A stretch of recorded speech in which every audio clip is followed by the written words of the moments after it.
Na majira ni saa 12 saa za Afrika Kati, ikiwa saa 1 majira Afrika Mashariki, tarehe 27 za mwezi wa 4 2026, na mimi ni Rajabu Wakili Kabonga. Ili kwa kwanza kupata habari zetu za moto kila siku, tafadhali like pia subscribe Baraka1 TV. Tuko pia Facebook pamoja na TikTok, like na follow page zetu, na utakuwa kwanza kupata habari zetu za moto kila wakati. Na kwanza ni muhtasari wenyewe wa habari za moto. Kavumu, moto mkali wateketeza uwanja wa Kavumu, huku hasara kubwa kwa M23. Uvira, raia wakutana kujadili hatima ya Jean-Jacques Purusi, huku tarafani Fizi hali endelea kuwa shwari baada ya kuangusha ndege isiyokuwa na rubani magaidi wa M23. Kinshasa, katiba lazima ibadilishwe, azungumza mchaguliwa wa Butembo Bwana Bindule Christian. Endelea kuungana na Baraka1 TV, na pia usikose kutembelea Mwangaza TV ambako utakuwa nakutanana na baadhi ya matukio yote ambayo kunazidi kurindima kutoka mashariki mwa Jamhuri ya Kidemokrasia ya Kongo, na vile usikose kushiriki na sisi katika operation Saidia Muzalendo. Na ili kwa kwanza kupata habari zetu ni kuendelea kulike na kusubscribe Baraka1 TV.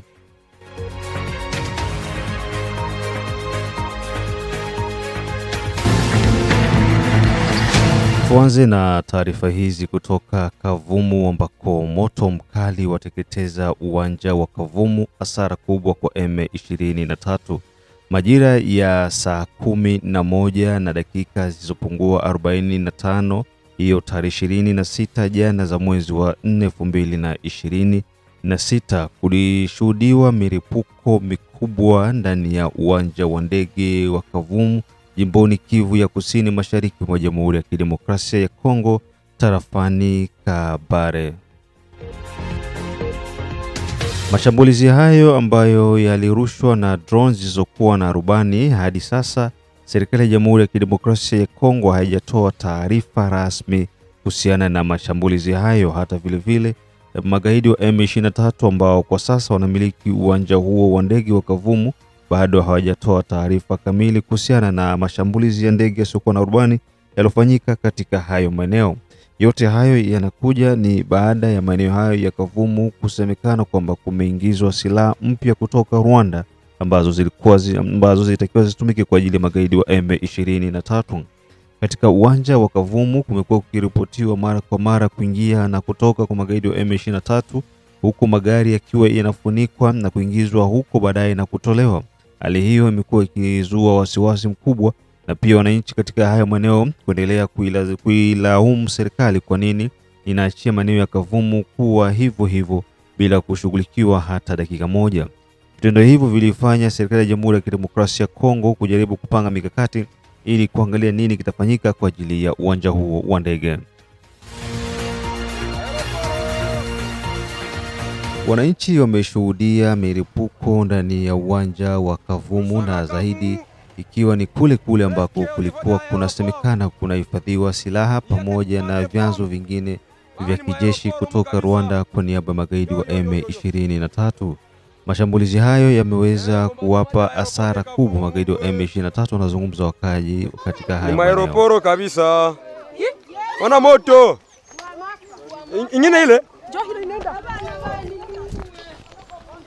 maeroporo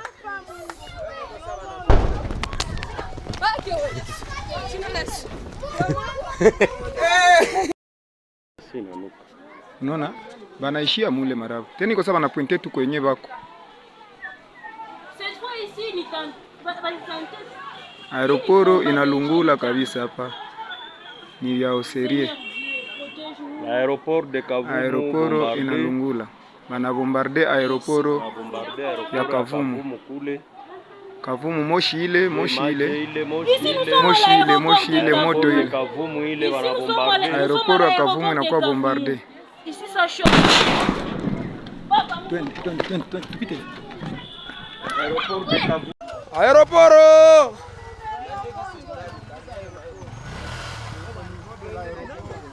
nous sommes à Kavumu, presque au niveau de l'aéroport. Il y a crépitement de bombes. Mara ni mwa aeroport humu kabisa. Yo.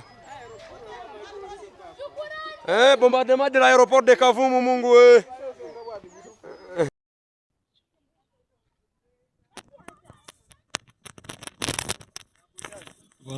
Voilà, l'aéroport de Kavumu vient d'être saboté. Voilà. Je me trouve à Chirato pour ce filmage. Voilà.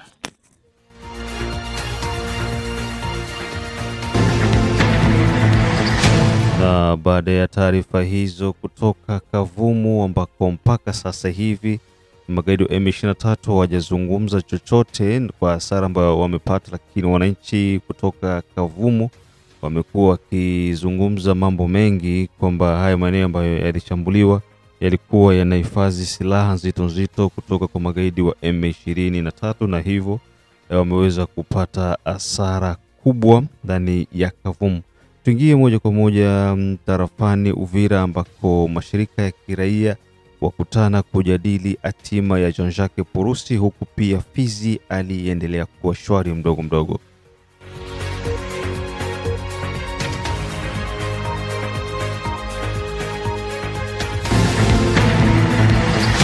Jijini Uvira hiyo Jumapili ya tarehe 26 za mwezi wa 4 2026, mashirika ya kiraia yameweza kukutanana maeneo ya Kasenga kwa ajili ya kuweza kujadili hatima ya gavana wa jimbo la Kivu ya Kusini Bwana Jean-Jacques Purusi.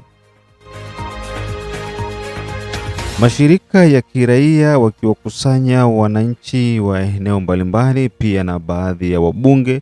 Lengo lilikuwa ni kuweza kujadiliana hatima ya Jean-Jacques Purusi. Je, ni wakati sahihi kwa wanabunge kuanzisha mchakato wa kujaribu kumuondoa madarakani bwana gavana wa Kivu ya Kusini Purusi, ama ni wakati wa kusubiria kwanza kusikilizia hali jinsi iko inaendelea badala ya kuandaa kwa ajili ya kumuondoa Jean-Jacques? Kwa nini wasifanye mikakati mingine kwa ajili ya kuleta maendeleo jimboni Kivu ya Kusini?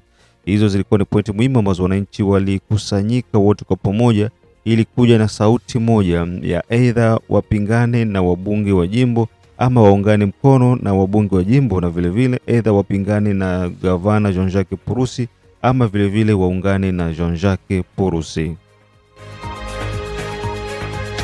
Utafahamu tu kwamba wabunge wa Kivu ya Kusini wanamlaumu gavana wa Kivu ya Kusini Jean-Jacques Purusi kwa matumizi mabaya ya ofisi na pia kwa matumizi mabaya ya fedha za jimbo na vile kushindwa kabisa kuleta mabadiliko ndani ya jimbo ya Kivu ya Kusini, zaidi ndani ya miji ya Uvira pamoja na Baraka.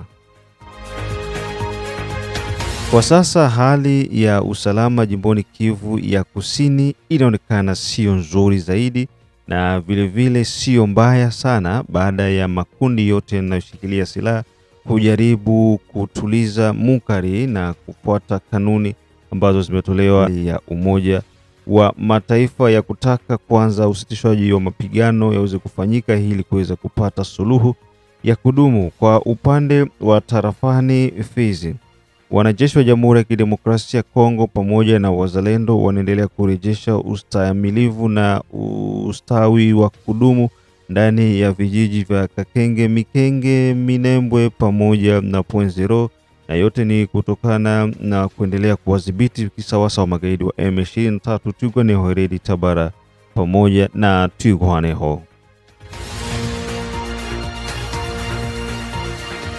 Wakaaji wanaokaa maeneo ya Minembwe wanazidi kulalama kwa bidhaa za matumizi ya awali kupanda bei. Ni sawasawa na kipande cha sabuni kwa sasa kinanunuliwa zaidi ya franga 2000 huko maeneo ya Minembwe, na yote ni kutokana na majeshi ya Jamhuri ya Kidemokrasia ya Kongo FARDC kuzuia hakuna panya kutoka wala kuingia ndani ya kitongoji cha Minembwe.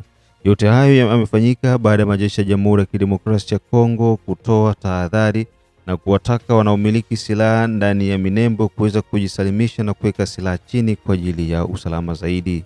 Licha ya taarifa hiyo, bado tu wakaaji wa Minembwe ambao ni Twirwaneho, Redi Tabara na M23 na wale wanaoshirikiana nao kukataa katu kuweka silaha zao chini, na vitendo hivyo ndivyo vinafanya serikali ya Jamhuri ya Kidemokrasia ya Kongo kuendelea kudhibiti njia zote za kuingia na za kutoka ndani ya kitongoji cha Minembwe. Kwa sasa Minembwe maisha yamekuwa ni magumu, na yote ni kutokana na kiburi na jeuri ambayo ipo mioyoni mwa magaidi hao wa Twirwaneho, Red Tabara pamoja na M23.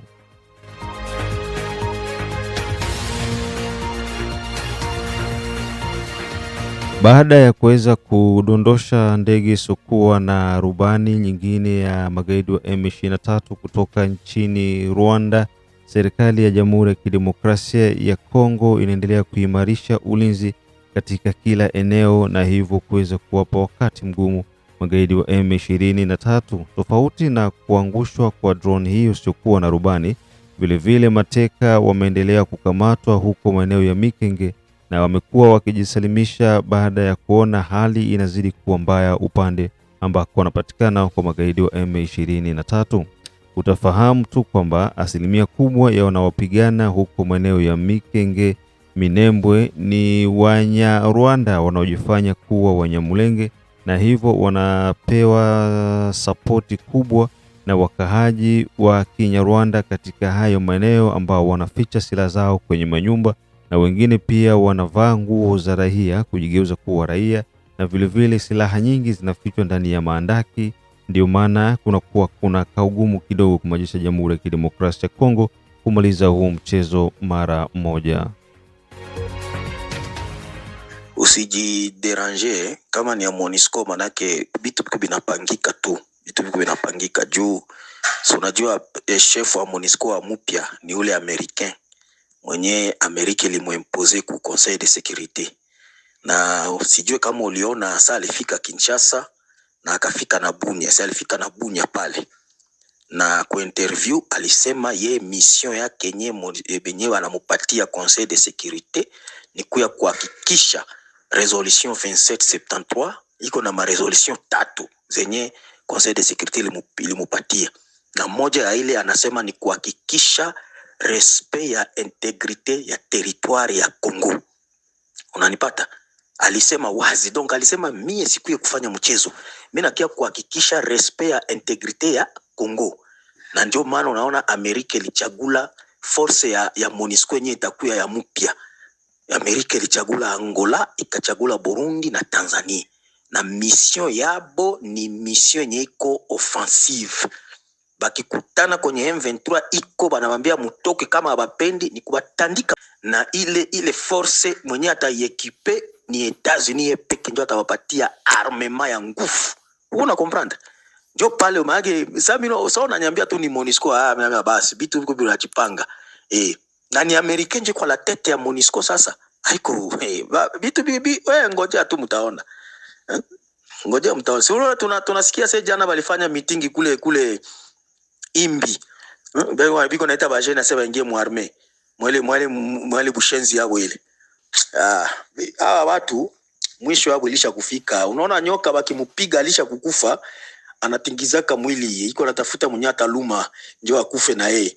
Maana yake pale hawa bwana byabo bilishaisha. Biote bibiko wanataka kufanya, wanataka kuonyesha sasa biko na kiburi, hawezi kutimiza au benyoni. Nasema wewe ushakuona mtu mwenye anapigana na ONU na anaweza, au mtu mwenye anapigana na Amerika na anaweza? Iran ye ule Amerika namlalisha chini, na yeye ndio alikuwa na armema kushinda hata ka Rwanda. Iran alikuwa na arme manake sa vile utaweza kulingana meme hata Venezuela. Unaweza kulinganisha Venezuela yenye ilikuwa arme bien paka kumeno kushinda Rwanda. Hii ya Rwanda na Amerika iliende ikamutondola ule president hapo. Sasa vile kuko na tondolaka punja ya punja ya mchele zingine kisha Rwanda Kagame njoo anawaza yeye njoo ataweza Amerika au hapa ba M23 bonjo batasabote ONU ma resolution yenye ONU iko inapitisha. Aone kama hapa bwana ni vitumba ya nyoka tu, ile iko inajitingiza na balisha kuipiga kukichwa ilisha kukufa. Njoo ile. C'est question de temps. Mina kuandikaka kila mara, mina naambia prenez courage, encore un peu de temps. Vitu vilishaisha. Vite ilishakaisha.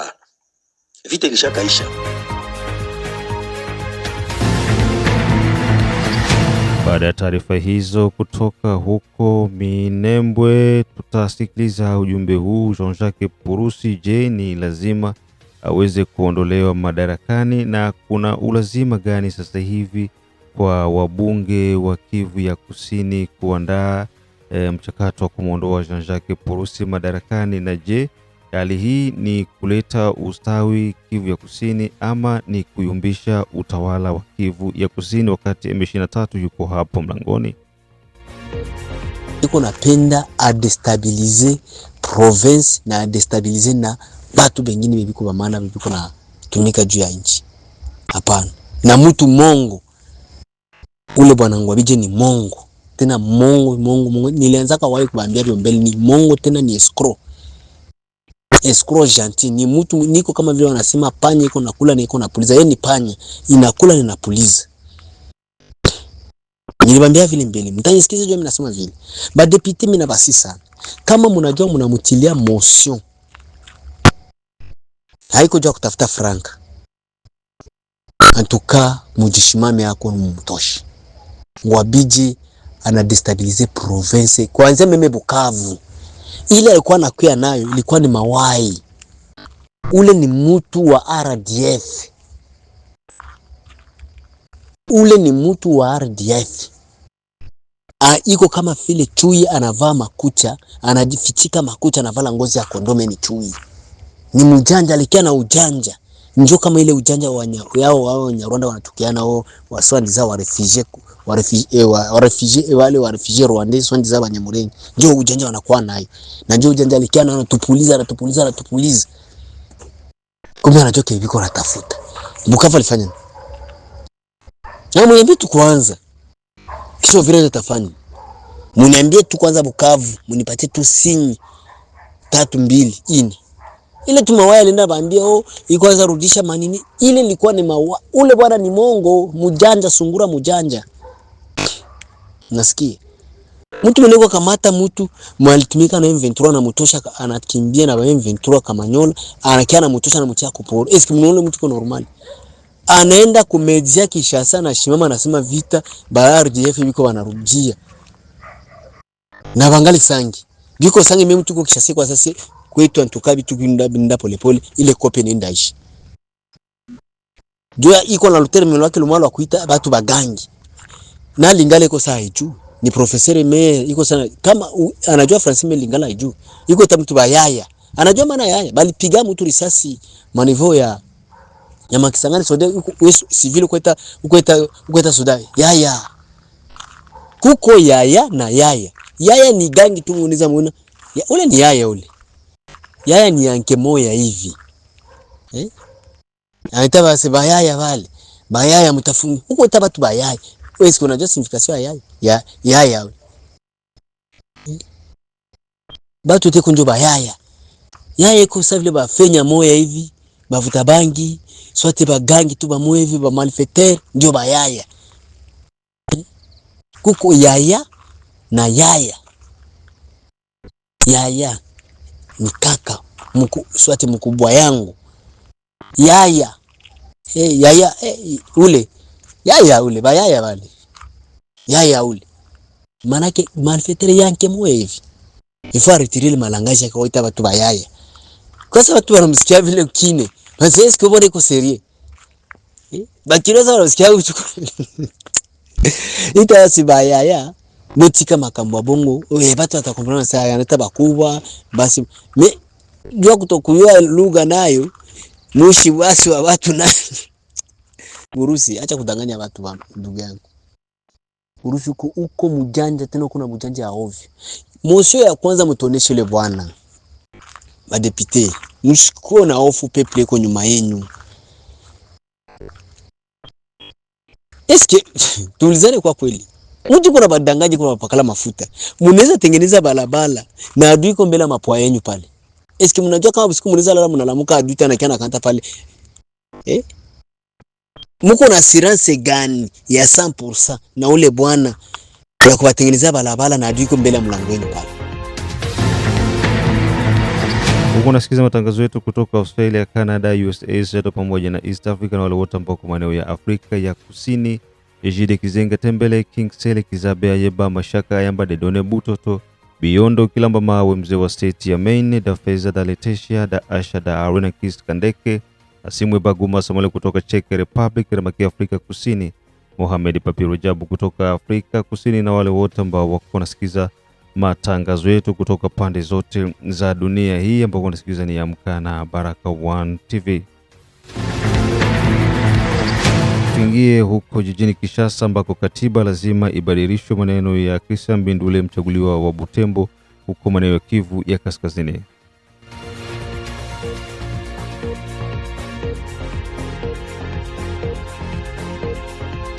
Baada ya kutembelea maeneo ya Kivu ya Kaskazini, mbunge mchaguliwa wa Butembo Bwana Mbindule ameweza kutoa takwimu ya yale ambayo yalikutana nayo katika mitingi kaza alifanya maeneo ya Beni, ambako wananchi katika hayo maeneo wamekuwa na hamu kubwa ya kutaka kushuhudia mabadiliko ya katiba yafanyike.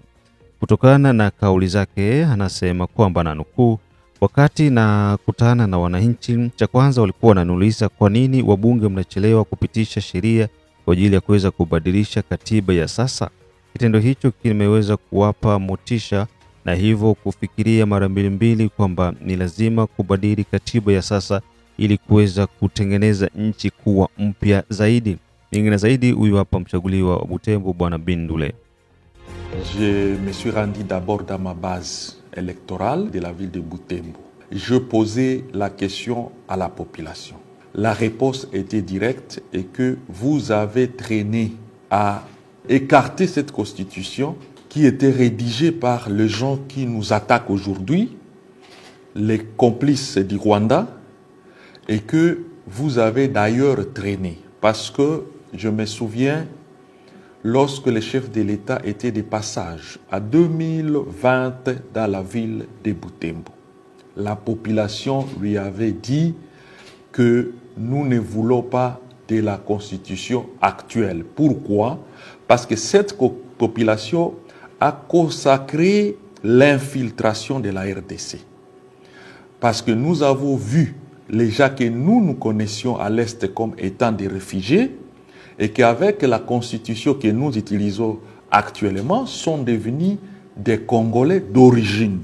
Et c'est comme ça qu'on a rappelé que nous avions informé au chef de l'État qu'il faut une constitution congolaise, une constitution conçue par les Congolais et dont tout le monde sera associé pour qu'on en discute. Moi, je pense que c'est le moment. Parce que tous ceux qui avaient tripatouillé la constitution actuelle, ils ont démontré leur face au monde, notamment Kabila, que vous voyez maintenant. Kabila, il a rejoint son pays d'origine, il attaque, il veut créer même un État indépendant à l'Est, il veut faire ceci. Je crois que tous ces gens sont maintenant en écart et entre Congolais, nous pouvons discuter pour mettre en place une constitution. Ceux qui pensent que nous parlons du changement de la constitution parce que nous voulons nous pérenniser au pouvoir, non. On veut résoudre des problèmes. Nous devons avoir une constitution qui tient compte de nos réalités endogènes. Parce que la constitution que nous utilisons aujourd'hui, vous sentez qu'il y a des problèmes partout. Allez dans des provinces et vous allez constater que les gouverneurs avec les CIS, il y a autant de problèmes qu'il faut résoudre. Le problème de la nationalité, ce qui nous préoccupe à l'Est. Aujourd'hui, vous prenez les armes. Demain, vous êtes général, vous êtes ministre. Et pour accéder à ces postes-là, il faut prendre des armes. Nous devons limiter autant de choses. Nous devons corriger ça. Il ne faut pas que ça se répète. Donc, nous avons des problèmes qu'il faut résoudre à partir de la Constitution. C'est pourquoi ma base électorale de Butembo m'avait dit, vous avez traîné. Parce que nous devons profiter de cette occasion, comme nous avons un Congolais d'origine au pouvoir, et que nous devons profiter pour les changements de la Constitution. En ce qui concerne la pérennisation, pouvoir, on dit non, le président Félix Tshisekedi veut aller, je ne sais pas jusqu'à... Ça ne dépend pas même de la Constitution. Vous êtes journaliste d'investigation, vous pouvez descendre à l'est du pays on va vous dire vos histoires de Kinshasa là, de dire non, voilà, nous allons aux élections. Non, non, non, non. Nous voulons que d'abord Félix Antoine Tshisekedi puisse terminer cette guerre. Parce qu'il a démontré qu'il est capable. Parce que nous avons connu Maréchal Mobutu. Vous avez vu, dans 7 mois, la rébellion était à Kinshasa. Nous avons connu le RCD, avec la complicité du clan Kabila. Vous avez vu ce qui s'est passé. Mais aujourd'hui, nous qui sommes de l'Est, bien que ces envahisseurs occupent une partie de la République, mais nous trouvons à lui une volonté. Et c'est pourquoi nous nous disons, pas question de faire partir Tshisekedi avant la fin de la guerre. Il doit terminer la guerre, il doit consolider la paix. Et à ce moment-là, on peut lui dire d'aller. Mais aujourd'hui, vous voulez qu'on vous amène un Kamere au pouvoir là-bas? Vous voulez qu'on nous amène qui? Parce que si on vous amène quelqu'un d'autre, ici, il va dire non, je signe avec le Rwanda, bon, entrer et tout, l'Ouganda, ici de suite. Non, nous ne voulons pas, nous ne voulons plus ça. C'est depuis 30 ans que nous souffrons d'ailleurs 32 ans que nous sommes en guerre. Na huo ndo mwisho wa matangazo yetu kutoka Baraka1 TV. Mengine tukutanane majira ya saa 6, saa 9 pamoja na saa 12. Bye bye.